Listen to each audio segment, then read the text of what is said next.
시편 62편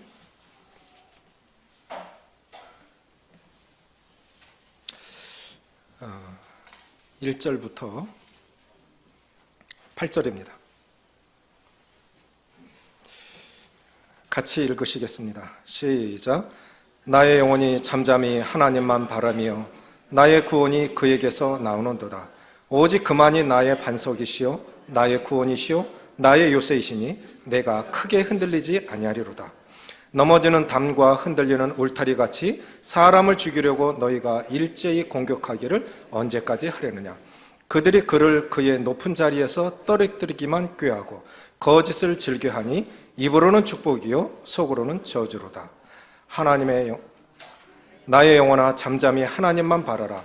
무릇 나의 소망이 그로부터 나오는도다. 오직 그만이 나의 반석이시요 나의 구원이시요 나의 요새이시니 내가 흔들리지 아니하리로다. 나의 구원과 영광이 하나님께 있으며 내 힘의 반석과 피난처도 하나님께 있도다. 백성들아 시시로 그를 의지하고 그의 앞에 마음을 토하라. 하나님은 우리의 피난처시로다. 셀라. 참으로 견디기 어려운 그런 고통스러운 순간을 만난다면 우리는 무엇을 선택해야 할까요? 특별히 그리스도인들이 어려운 일을 당하면 두 가지로 반응한다고 생각이 되집니다. 하나는 더욱 주를 의지하든지 아니면 무시하고 외면하든지. 이미 고난을 받아왔고 또 우리가 주님 나라 가는 날까지 우리가 고난이 면제된 사람들이 아닙니다. 구원받았다는 것이 고난 자체로부터 해방됐다는 뜻은 아닙니다. 1956년 1월 8일 날 휘튼 대학을 수석으로 졸업하신 짐 엘리엇이라고 하는 선교사가 4명의 젊은 선교사들과 함께 에콰도르 아우카 부족에게 복음을 전하기 위해 들어갑니다. 물론 처음부터 아우카 부족에게 복음을 전하는 것이 그들의 사명이 아니고 인근 다른 부족에게 복음을 전하고 있었는데 경비행기를 조종하는 이 동역자 선교사님이 다른 지역에도 이 원시림의 정글 속에 다른 부족들도 살고 있을 것인데 어딘간 있을 것인데 계속 정찰을 하다가 우연히 집을 발견한 거예요. 그래서 이제 그 경비행기를 가지고 밧줄로 바구니에다가 먹을 것을 내려주고 입을 것을 내려주고 그러다가 이제 우리가 들어가서 그들을 만나자 해서 어쩌면 이들은 다 각각 자기의 사역이 있었는데 하나로 뭉친 겁니다. 거기까지 이르기까지 그들은 많은 고민을 했습니다. 내 사역이 아닌데, 저 사역지는 내 사역지가 아닌데, 경비행기를 타고 비행을 하던 한 선교사가 발견한 그것을 한 사명으로 받아들이기까지는 많은 시간이 걸렸고 고민을 했습니다. 결국 이것이 하나님의 뜻이다 라고 분별해서 이제 그들의 경비행기를 타고 아우카 부족에게로 들어갑니다. 실제로 그들을 만난 적이 없습니다. 그러나 강변에 비행기를 대놓고 어디선가는 숨어서 우리를 지켜보고 있겠지. 이 부족들이. 그래서 계속 외칩니다. 한 문장을 외워서 우리는 당신들의 친구입니다. 아우카 부족의 이 한 언어를 익혀서 또 들어갔다 나왔다 할 거니까 우리는 당신들의 친구입니다. 이 언어를 외워서 어딘가에서는 숨어서 우리를 지켜보고 있겠지 해서 이제 소리를 외칩니다. 그래서 그 부족 한 사람을 만납니다. 누군가가 다가와서 선교사들이 주는 음식을 먹습니다. 모형 비행기 보기도 하고. 그런데 10명의 여자 남자 부족들이 다가오는 거예요. 선교사들은 가슴이 뜁니다. 드디어 왔구나. 드디어 왔구나. 그래서 그렇게 말을 하고 그렇게 하는데 이것이 유인책이었어요. 선교사들이 속은 거예요. 비무장한 그 10명의 부족들이 왔을 때 완전 무장 해제하고 그렇게 그들을 반겼는데 숨어서 완전 무장한 아우카 부족들이 5명의 선교사들을 창으로 찔러 죽입니다. 그래서 속은 거예요. 비무장한 10명에게 속아서 친절을 베풀었는데 숨어서 기다리고 있다 선교사들을 창으로 찔러 죽입니다. 이것이 1956년 1월 8일 날 일어났던 일입니다. 미국은 얼마나 거대한 나라입니까? 전 세계 경찰을 자처하고 있던 미국에서 에콰도르 인근에 떠있던 배에서, 군함에서 이 소식을 듣고 군대가 파견이 되어서 이 군인들이 이 시신을 찾아내고 시신을 찾아오지도 못하고 이들을 강변에 묻고 돌아옵니다. 자, 남편들이 순교했다는 소식을 아내들이 듣습니다. 남편이 28살이면 아내는 몇 살이겠습니까? 그들도 20대 후반이었을 것입니다. 그러면 그 순간이 됐을 때 아내들은 뭔가를 선택을 해야 됐습니다. 다 끝났다. 돌아가자. 미국으로 돌아가자. 대부분의 사람들은 그렇게 생각했을 것입니다. 그런데 그들은 그렇게 결정하지 않았습니다. 소명의 말씀은 있었는데 그만두라는 말씀은 없었기 때문에 우리는 이 사명을 끝까지 감당해야 된다. 그래서 부인들이 5년 동안 아우카 부족의 언어를 익혀서 다시 들어갑니다. 그래서 그들에게 복음을 전했을 때 세월이 한참 지나서 그 아우카 부족의 추장이 도대체 당신들은 무슨 이유로 우리에게 이런 친절을 베풉니까? 했을 때 짐 엘리엇의 부인과 그 미망인 선교사들이 내 남편이 당신들을 사랑했기 때문이요 라고 말합니다. 그러니까 당신 남편 우리는 본 적이 없습니다 했을 때 선교사 부인들이 5년 전에 당신들이 죽인 선교사들이 내 남편이에요. 그들이 충격을 받습니다. 뭐라고요? 5년 전에 우리가 죽였던 그 백인들이 당신 남편이라고? 우리는 하나님이 당신들을 사랑해서 친구가 되고 싶어서 왔는데 당신들이 내 남편을 죽였어. 그들이 충격을 받습니다. 우리가 온 것은 하나님이 우리를 사랑하시고 하나님이 당신을 사랑하시는 것을 계속 전하기 위해서 온 것입니다. 그런데 그들은 오해한 거죠. 아우카 부족들은 적으로 생각하고 죽인 거예요. 그런데 적이 아니었던 거예요. 친구였던 거예요. 하나님의 사랑을 전해주러 자기들에게 다가온, 그래서 먹을 것도 주고 입을 것을 내려주고 그렇게 친구 되고 싶어서 왔던 사람들은 오해한 거예요. 그래서 죽인 거예요. 그런데 이렇게 당신들이 내 남편들, 여기 있는 미망인들의 남편들을 죽였던 것처럼 하나님이 인간을 사랑하셔서 죄인들을 구원하시기 위해서 이 땅에 오신 예수님을, 죄 없는 예수님을 인간이 죽였습니다. 그 사랑을 전해주기 위해서 온 것입니다. 그래서 자기들이 한 것과 똑같은 일을 예수님이 하셨다는 거예요. 그래서 그들이 예수님을 믿습니다. 부족이 복음화가 되고 추장이 사역자가 됩니다. 이 사실이 전 세계 언론에 타전이 되어져서 잠자고 있던 수많은 그리스도인들을 일깨웁니다.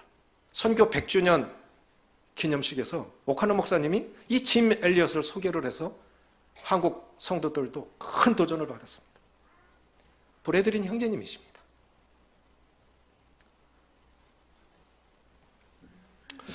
우리는 작은 문제 앞에 누가 싫어서, 누가 미워서, 아니면 건강이 힘들어서, 돈이 없어서 우리는 작은 문제 앞에서도 신앙이 무너집니다.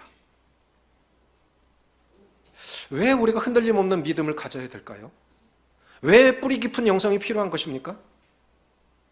믿음이 흔들린다고 하는 것은 우리 삶의 근간이 흔들린다는 뜻입니다.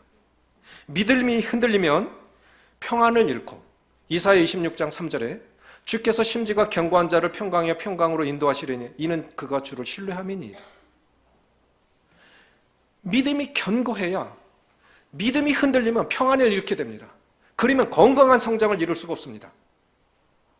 믿음이 견고해야, 흔들리지 않아야 건강한 성장을 이룰 수 있고, 신앙이 건강하게 성장해야 사명에 집중할 수 있습니다. 그래서 흔들림 없는 믿음은 정말 중요한 것입니다. 우리 흔들릴 수 있습니다. 사람이기 때문에. 도종환 시인이 그렇게 말했습니다. 흔들리며 피는 꽃. 우리는 다 흔들리며 핀다. 흔들리지 아니하는 꽃이 어디 있으리야. 우리는 다 흔들리면서 성장하고, 흔들리면서 꽃을 피우고, 흔들리면서 열매를 맺습니다. 스크린 올려주세요. 중요한 것은 흔들리지만 흔들리는 가운데서 우리는 계속 뿌리를 내려가야 됩니다. 흔들릴수록 더 지상의 이 환경이 가혹할수록 사막에서 풀들은 뿌리를 더 깊이 내립니다. 우리 신앙도 그래야 됩니다. 그 고난으로 인해서, 그 고통으로 인해서 오히려 더 신앙의 뿌리를 깊이 내리는 그러한 견고한 신앙이 되어져서 하나님께 영광을 돌려드리는 사명에 집중하는 모든 성도님들 되시기를 빕니다. 자, 그러면 이 흔들리지 않는 믿음의 비결은 무엇이겠습니까? 학자들은 시편 62편을 다윗이 압살롬 아들의 반역을 피해서 피난 가던 상황이라고 해석하고 있습니다. 저도 거기에 동의합니다. 그렇다고 하면 이 상황 가운데서 얼마나 참담한 상황입니까? 적이 블레셋 사람도 아니요 모압 사람도 아닌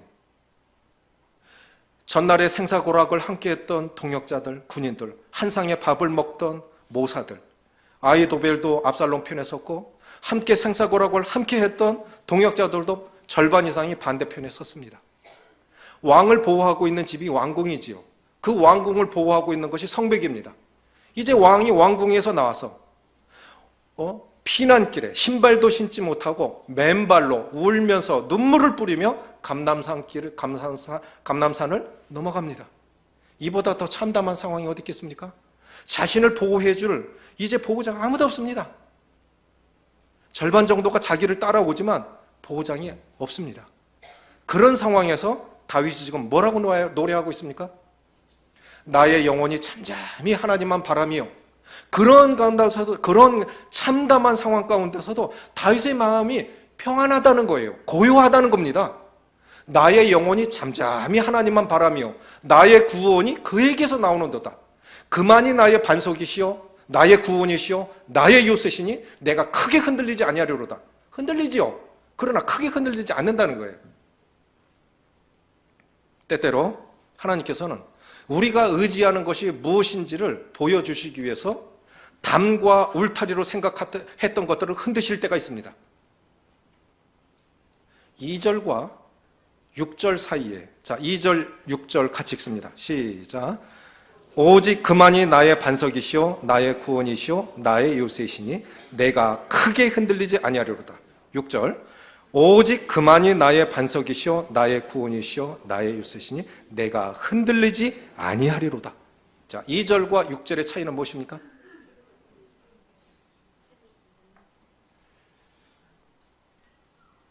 이 절에는 내가 크게 흔들리지 아니하리로다. 6절에는 내가 흔들리지 아니하리로다. 견고한 믿음이 됐죠? 그런데 그 사이에 뭐가 있는지 아십니까? 3절이 있습니다. 같이 읽습니다. 시작. 넘어지는 담과 흔들리는 울타리 같이 사람을 죽이려고 너희가 일제히 공격하기를 언제까지 하려느냐. 그리스도인들의 믿음이 흔들리는 중심에 반드시 사람이 있습니다. 실망했어. 인도자가 저래? 장로라며. 먼저 구원받았다며. 전날에는 안 그랬잖아. 그 사람이 나한테 그럴 수 있어? 우리 믿음이 흔들릴 때 그 중심에 거의 사람이 있습니다. 사람 때문에 흔들려요. 사람 때문에.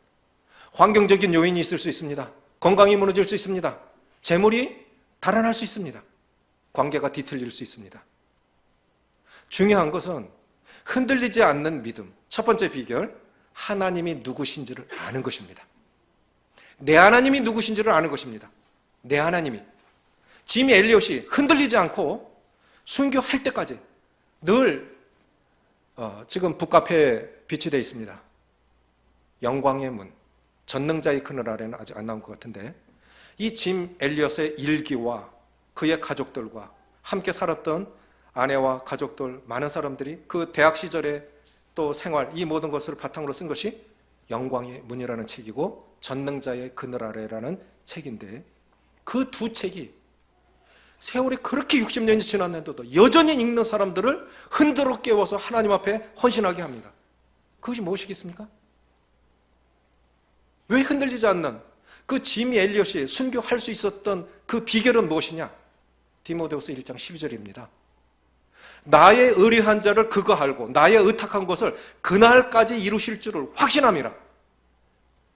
지금 번역, 공동 번역은 그것입니다. 지금 번역은 뭐냐면 내가 믿는 하나님을 하나님도 알고 내가 믿는 하나님을 하나님이 나를 알고 또 나의 의뢰한 것을 그날까지 이루실 줄을 확신함이라.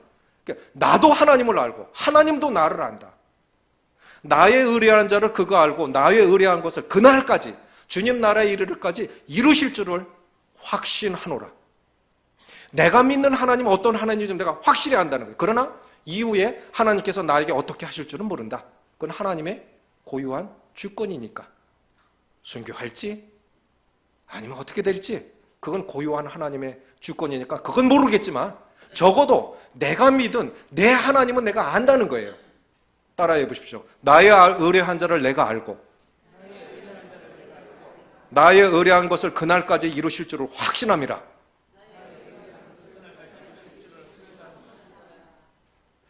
내 인생 어떻게 맞춰질지 모릅니다. 병상에서 맞춰질지 사고로 맞춰질지 자연사 할지 내 인생 어떻게 맞춰질 줄은 모르지만 분명히 하나님의 선하신 뜻대로 그렇게 하실 것이라고 믿는 것입니다. 흔들리지 않는 거예요. 다윗이 이런 참담한 상황 가운데서도 믿음이 흔들리지 않았던 것. 나의 영혼아, 나의 영혼이 잠잠히 하나님만 바라며 나의 구원이 누구에게서 나오는도다? 그에게서 나오는도다. 그래서 하나님만 바라라, 그만 바라라. 이것이 4번 나와요. 그래서 이 흔들리지 않는 믿음은 다른 말로 하면 믿음의 진정한 의미가 무엇이냐는 거예요. 믿음의 진정한 의미를 이해한다는 것이 그것이 흔들리지 않는 믿음입니다. 우리는 때로 어려울 때 하나님도 의지하고 돈도 의지하고 나를 도와줄 사람도 찾습니다. 맞습니까? 정직하게 말해서 맞지요? 어쩌면 우리는 하나님보다요 돈 더 의지해요. 돈 있으면 든든한 것 같아요. 그것도 안전하지 않아. 더 가져야 돼. 그렇죠? 더 가져야 돼. 우리 가만히 보면 정말 믿음으로 살아. 주님께서 자연적으로 주셔서 자연스럽게 주시는 거 괜찮아요. 그런데 정말 절박한 상황에서의 그 사람의 반응이 그 사람의 믿음입니다. 하나님은 때때로 내가 의지하는 담과 울타리처럼 내가 의지하는 대상이 무엇인가를 보여주시기 위해서 그것을 흔드실 때가 있어요. 관계가 뒤틀릴 때가 있습니다. 참 친밀했는데 너무너무 어려워질 때가 있어요. 그럼 뭘 보고 있는 겁니까? 하나님이 아니라 사람을 보고 있는 거예요. 어떻게 나한테 그런 말을 하지?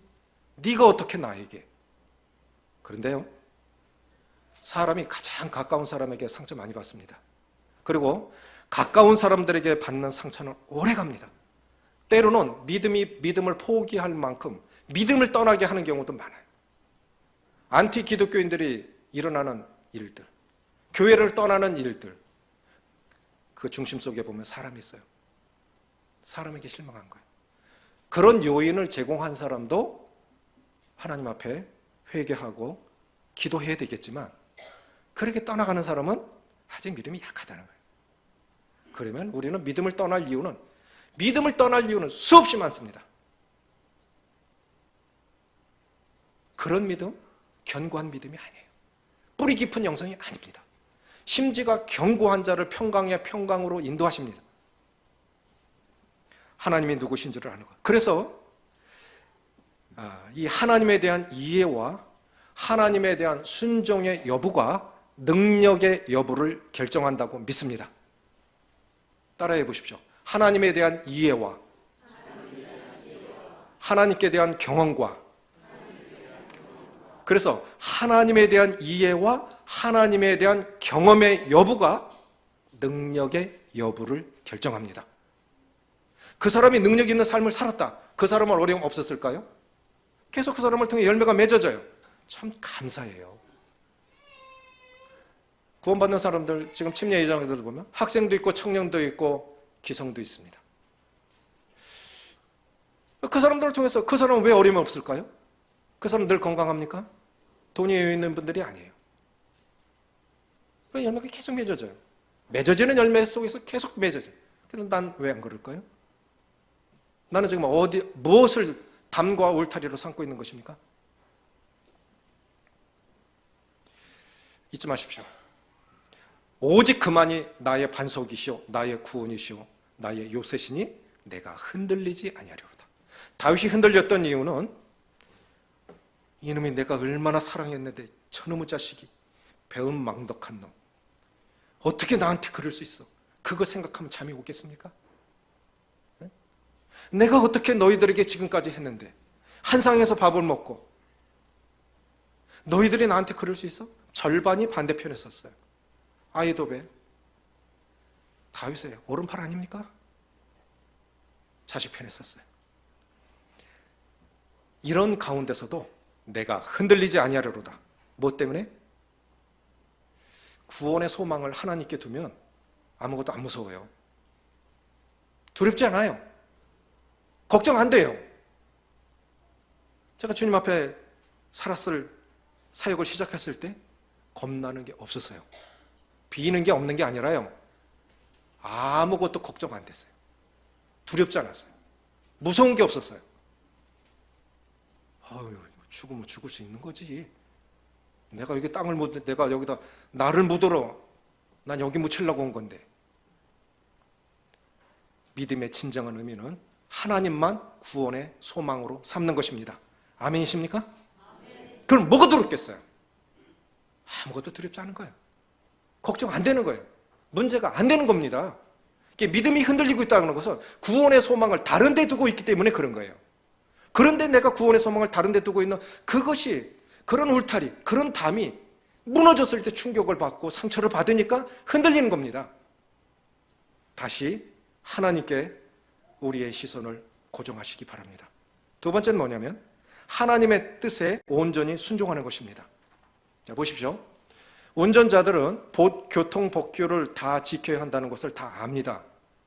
그들이 교통법규를 지키지 않는 것은 교통법규를 몰라서입니까? 알면서도 안 지키는 겁니까?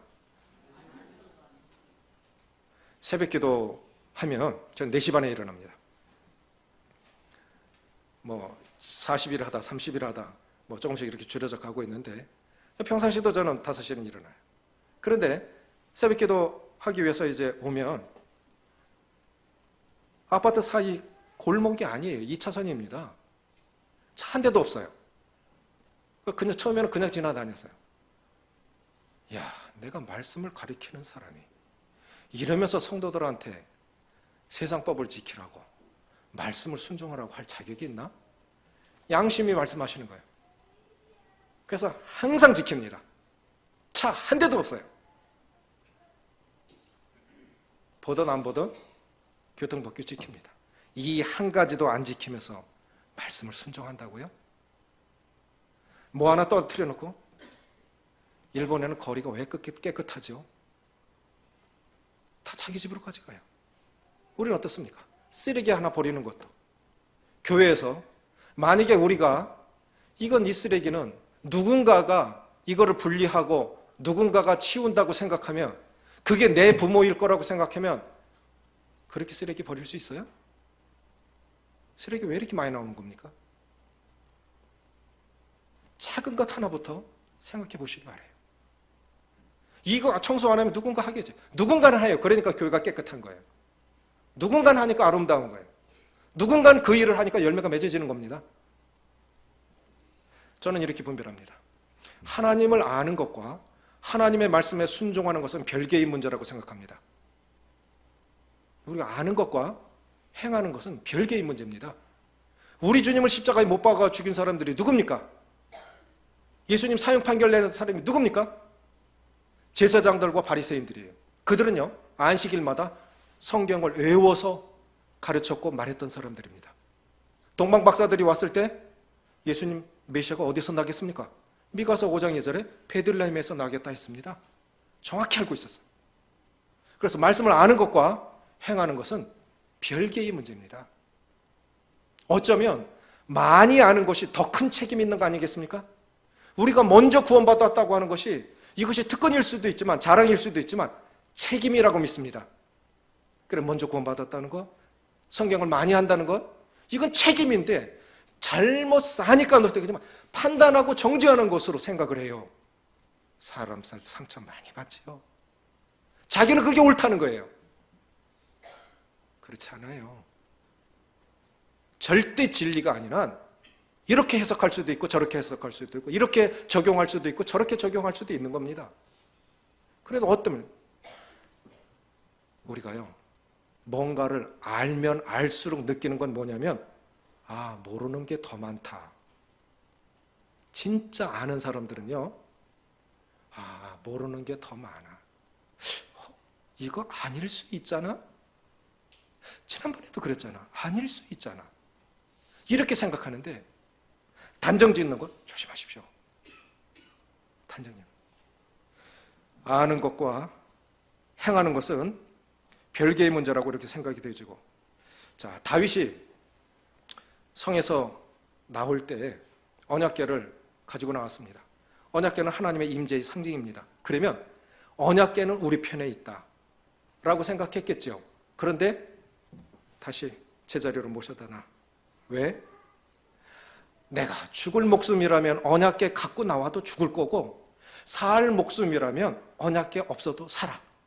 살고 죽는 것이 다 하늘에 있는 거지. 내가 살고 싶다고 살고 죽고 싶다고 죽나? 살고 죽는 것이 다 하늘에 있는 거지. 하늘의 뜻에 있는 거지. 다시 모셔다 놓으라 해요. 그런데 다윗 살았습니까? 죽었습니까? 살았죠. 그렇죠? 이제 요단강 앞에 왔어요. 베냐민 지파 시므이가 이제 너 망한 거야. 그래갖고 비루한 자여 올라가라, 올라가라. 피 흘린 자여 올라. 왕을 정말 참담한 상황에서 자식의 반역으로, 다른 사람들도 아닌 자식의 반역으로 신발도 신지 못하고 맨발로 왕관을 써야 할 머리를 풀어헤치고 눈물로 그 길을 가고 있는데, 어떻게 자식이 반역했다고 부모가 자식하고 같이 싸우겠어요? 그럴 수는 없는 거예요. 먼저 됐다는 뜻이 무엇입니까? 내가 어떤 일을 겪을지라도 참는 거예요. 자식 이기는 부모는 잘못된 사람입니다. 자식 이기는 부모는 성숙하지 않은 사람이에요. 왕궁을 내줄지라도 둘과의 싸움은 피해야겠다고 그렇게 해서 나온 거예요. 다윗이 힘이 없어서 나간 사람이 아닙니다. 성숙하다는 게 뭐예요? 지는 겁니다. 지는 겁니다. 우리는 그걸요, 내 뜻이 성취됐어. 부모가 볼 때는 가슴 칠 일입니다. 가슴 칠 일입니다. 우리는 성숙하지 않아서 사람들 상처 참 많이 줘요. 신앙은 성숙하다고 하는 건 이기는 게 아니에요. 주님이 힘이 없어서 죽으셨습니까? 시므이가 그렇게 말하는데, 요압이, 그래서요, 우리가 잘못된 길, 잘못된 결정, 잘못된 선택을 할 때는 주변 사람들이 더 화가 나는 거예요. 왜 참지요? 참아야 돼.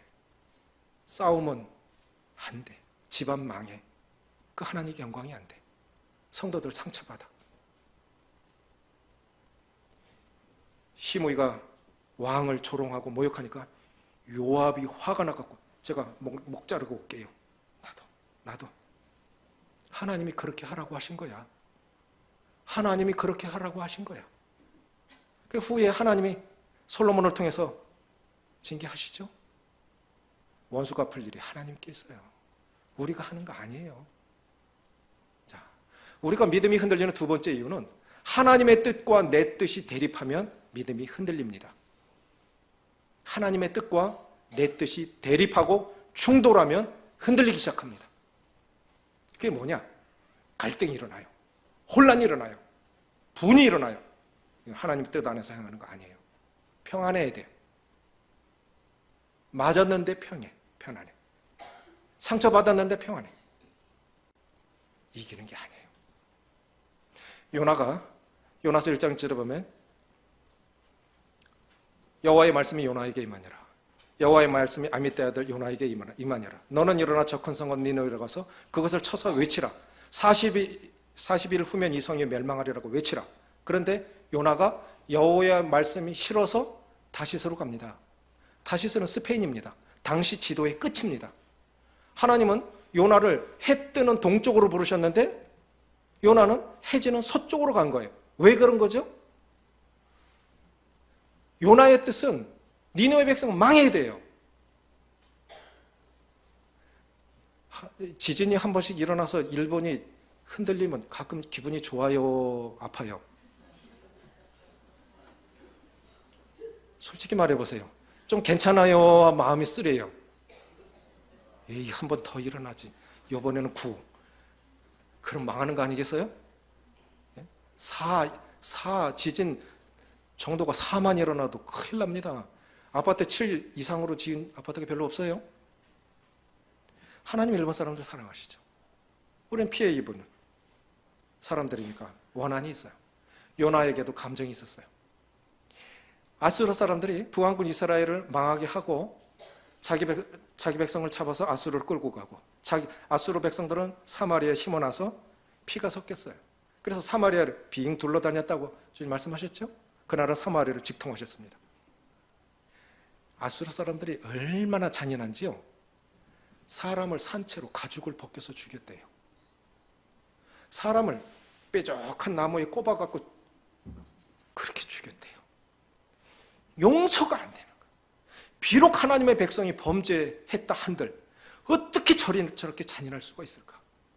절대로 용서할 수 없는 전민족에게 가서 회개시켜서 하나님 믿고 저들 지금 하나님 앞에 살아가라고 나를 가라고 하시니 요나는 그게 싫은 거예요. 그래, 내 뜻과 하나님의 뜻이 충돌하니까 갈등이 생기는 겁니다.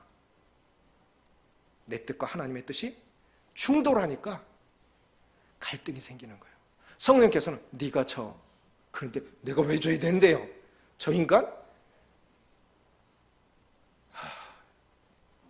그게 지금 하나님의 뜻에, 하나님의 주권에 복종하지 않고 있다는 뜻입니다. 자, 손 들어보세요. 손을 이렇게 펴세요.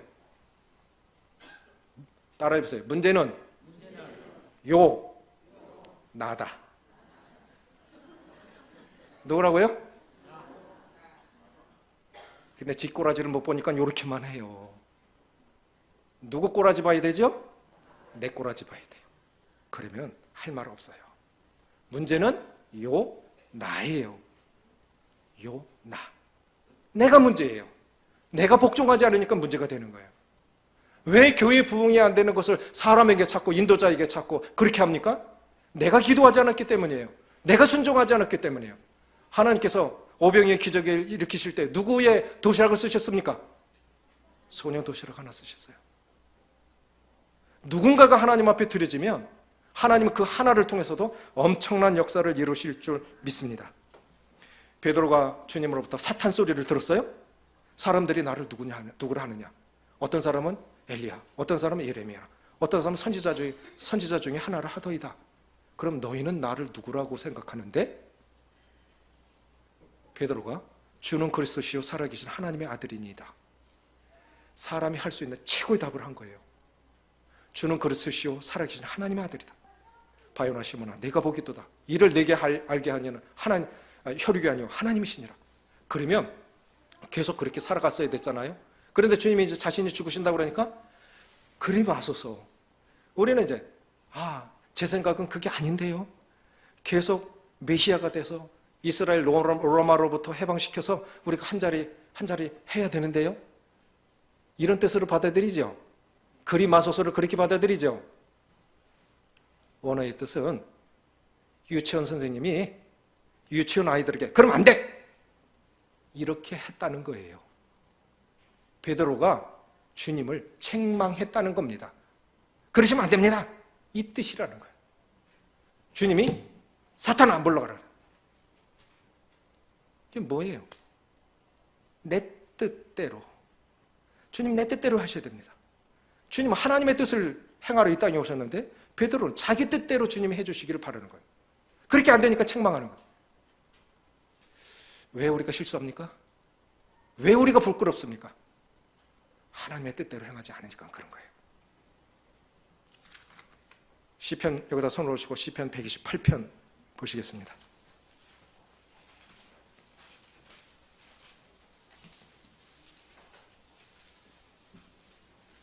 1절, 2절 같이 읽습니다. 899쪽 시작. 1절, 2절 시작. 여호와를 경외하며 그의 길을 걷는 자마다 복이 있도다. 내가 내 손이 수고한 대로 먹을 것이라. 내가 복되고 형통하리로다. 이 말씀은요, 지난해 모임의 날에 주님이 제게 해주신 말씀입니다. 말씀 뽑죠? 근데 참 신기한 게요, 모임의 날에 뽑았던 그 말씀대로 됐고, 저는 그 말씀을 하나님의 말씀으로 믿고 가장 중요한 순간에도 그 말씀을 따라 삽니다. 여호와를 경외하여 그 도에 행하는 자마다 복이 있으며 했을 때, 여호와를 경외하여 그 도에 행한다고 하는 것이 순종의 길을 걷는 자를 말합니다. 여호와를 경외하여 순종의 길을 걷는 자마다 복이 있으며 내가 형통하고 복되리로다. 내가 수고한 것을 내가 먹으리로다. 그러니까 현재적인 축복, 하나님의 말씀에 순종하고 살 때 내가 복되고 형통하리로다라는 현재적인 복이 주어졌고요, 또 하나는 뭐냐면 미래적인 복을 말씀하셨습니다. 6절 같이 읽습니다. 시작. 내 자식의 자식을 볼지어다. 이스라엘에게 평강이 있을지로다. 제가 이 말씀 믿고 지금 편안한 거예요. 후임사역자를 세우는 일이 쉬운 일입니까? 일반 교회에서요, 대구의 어느 교회는 한 10수년 지났죠. 4,000명 모이는 교회에서 2,000명이 떠나갔어요. 목사 바뀌면서. 왜 그런 거예요? 세워보니까 아니야. 아닌 게 왜? 이미 늦었어요. 사람을 세운다는 것, 인도자를 세운다는 것, 정말 힘든 일입니다. 그러니까 제 마음이 평안해. 지금 말씀 주셨어요. 여호와를 경외하여 그 도에 행하는 자마다 복이 있으며 내가 내 손이 수고한 대로 먹을 것이라. 잘 살지는 못했지만 주님 이렇게 사역한 사역의 결과를 먹으리라고 말씀하셨죠? 감사합니다. 내가 복되고 형통하리로다. 주님 감사합니다. 내가 내 자식의 자식을 보리로다. 그게 누구예요? 후임사역자죠. 제 편에서는 내 자식의 자식을 보리로다 했잖아요. 그게 제 마음 평안한 거예요. 자, 우리가 믿음이 흔들리는 이유는 하나님이 누구신지를 몰라서, 두 번째 하나님의 뜻에 복종하지 않기 때문에, 세 번째 뭐냐면 인간의 본질에 대한 이해가 부족해서 그래요. 시편 62편 3절에 보면 3절, 시편 62편 3절입니다. 자, 3절 같이 읽습니다. 시작. 넘어지는 담과 흔들리는 울타리같이 사람을 죽이려고 너희가 일제히 공격하기를 언제까지 하려느냐. 성도들이 믿음이 흔들릴 때 반드시 그 속에 사람이 있습니다. 누구 때문에 실망했어? 네가 그럴 수 있어? 네가 나한테 그럴 수 있어?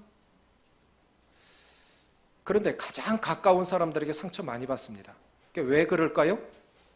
사람을 잘 몰라서 그래요.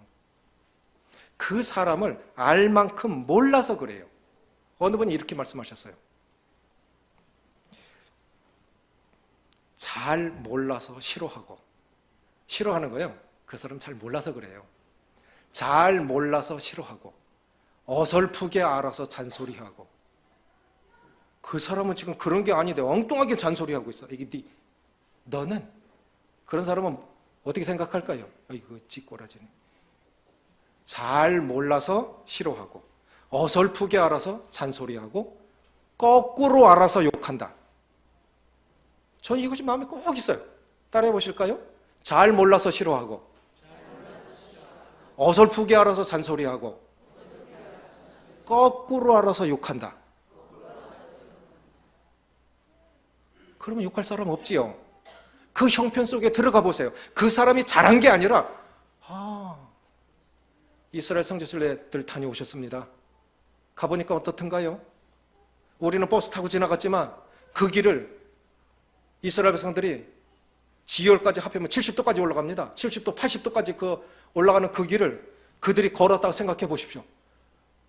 전날에는 그들을 욕했어요.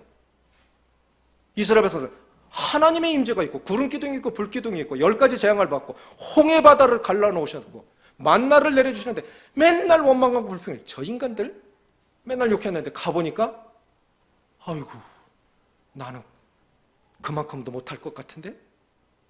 우리가 그 사람의 형편 속에 들어가 보면 나는 그만큼도 못해. 나는 그만큼도 못해. 남을 나보다 낫게 여긴다는 뜻이 무엇이겠습니까? 아, 그 형편 속에서 정말 잘하신다. 그 형편 속에서 정말 잘한다. 나는 그만큼 헌신 못해. 돈 아깝지 않은 사람이 어디 있어요? 교회 역사 가운데 그들의 헌신이 다 녹아 있는 것입니다. 그 한 번만 부족하다고 해서 그 사람을 죽여요? 그건 잘못 가는 거예요. 잘못할 수 있지요. 주님이 십자가에 달리셨을 때 몇 마디 하셨습니까? 주님 십자가에 매달린 채로 몇 마디 하셨죠? 가상 7원이라고 그러죠? 7마디 하셨어요. 그 첫 번째 말씀이 뭐죠? 누가복음 23장에 보면 34절에 저희를 사하여 주옵소서 자기 하는 것을 알지 못하나이다. 저는 이 7마디를 묵상해 보면서요, 이 용서가 주님의 완성된 성취의 삶을 완성시킨 것은 용서의 삶이었어요. 여러분, 우리가 누구 용서하지 못하면 승리할 수 없습니다. 행복할 수 없습니다. 주님이 용서하셨기 때문에 가능한 거예요. 그들이 그렇게 하는 것이 잘하는 것이 아니라, 그 잘했다는 뜻이 아니라, 그럴 수밖에 없는 연약한 사람들입니다. 잘 몰라서 그렇습니다. 베세다 광야에서 주님이 그런 큰 기적을 일으키시니까 군중들이 예수님을 왕삼으로 했죠. 그런데 주님이 어떻게 하셨습니까? 싹 물러가셔서 기도하셨어요. 잠시 후에 우리 주님은 십자가에 못 박으라고 외칠 사람들이라는 걸 주님 아셨어요. 지금은 나를 칭찬하지만 조금 있으면 나를 욕할 사람이라는 걸 아셔야 돼요. 여러분, 칭찬받으려고 노력하지 마십시오. 그 입에서 나 비난할 수 있습니다. 왜? 실제로 나도 잘못하니까. 그러니까 우리는 끝까지 사람을 사랑하려고 노력해야 됩니다. 그러나 사람은 믿음의 대상이 아니에요. 담과 울타리가 아닙니다. 우리가 흔들리는 이유는 그럴 수밖에 없어. 늙으면, 제가 치매 교육을요, 권재선 장로님 저보다 한 주 앞서 받으셨는데, 제가 치매 교육 받았다 하니까 이번에 전국 목회자 수양회 안 가니까 전화들이 와요. 왜 못 오셨어요? 치매 교육 받느라고 못 가셨어요. 치매 걸렸어요? 그럼 아니요. 어르신들 좀 이해하려고 치매 교육을 받았어요. 하루에 8시간씩 8일 받느냐고 그냥 머리가 지났어요. 아이고, 이 나이에 하루에 8시간씩 교육받는 게 쉽겠습니까? 시험도 치죠. 근데 제가 어르신들이 이제 많이 이해하게 됐어요. 늙는다는 거 참 쉬운 일이 아니구나. 늙는다는 거 참 쉬운 일이 아니구나. 그만큼 하시는 것도 참 잘하시는 거다. 이만큼 하시는 것도 정말 우리가 감사하고 존경해야 된다. 그 나이에 내가 그렇게 할 수 있을까? 그 나이에 내가 그 자리에 앉아서 감사하고 예배드릴 수 있을까? 내가 그 나이에도 그 간증 지킬 수 있을까? 5년 뒤에 치매 환자가 100만 명이랍니다. 4명당 1명이 치매 환자래요. 그 중에 내가 안 낀다는 보장이 있을까요? 그럼 지금까지 쌓아온 내 간증이 어떻게 될까요? 누구도 원치 않지만 누구나 걸릴 수 있는 게 치매입니다. 그러면 우리는 나도 그런 연약한 자구나. 실핏줄, 머리에서 실핏줄 하나 터지니까 사람이 이상한 사람 돼. 부모도 몰라보고 엉뚱한 짓을 해. 화장실 종이를 집으로 다 가져와서 그것도 이불 속에 넣어놔. 가족들 어찌 되겠어요? 그거 하고 싶어서 하는 겁니까? 우리가 그렇게 연약한 자예요. 실핏줄 하나만 터져도 이상한 짓 하고. 늙는다는 게 그렇게 쉬운 일이 아닙니다. 그래서 우리가 알아야 할 것 따라해 보십시오. 저들을 기억해 주십시오. 나를 기억해 주십시오. 이것이 느헤미야의 마지막 기도입니다. 우리는 그렇게 기도해 주셔야 됩니다. 주님, 우리 성도들, 우리 장로님들, 사역자, 우리 앞선 인도자들 주님 축복해 주시고 지켜주십시오. 위정자들 지켜주셔서 이 나라가 평안한 가운데 계속 우리가 주님 잘 섬겨갈 수 있도록 지혜롭게 잘 국가를 운영할 수 있도록 주님 도와주십시오. 저들도 연약합니다. 그러나 위정자들의 잘못된 판단, 또 입법자들의 잘못된 법 제정, 이 하나 가지고도 우리가 신앙이 굉장히 위험해질 수 있으니까 정말 저들을 지켜주십시오 하고 기도해야 됩니다. 자, 믿음이 흔들리는 이유 3가지 말씀드렸습니다. 흔들리지 않는 믿음의 비결, 첫 번째는 뭐라고요? 하나님이 누구신 줄을 아는 거예요. 두 번째는 하나님의 뜻에 순종하는 것입니다. 아는 것과 순종하는 건 별개의 문제라 했죠. 세 번째 무엇입니까? 사람을 이해하는 것입니다. 타락한 본성은 변하지 않습니다. 그래서 사람은 끝까지 사랑이 필요합니다. 말씀을 맺습니다.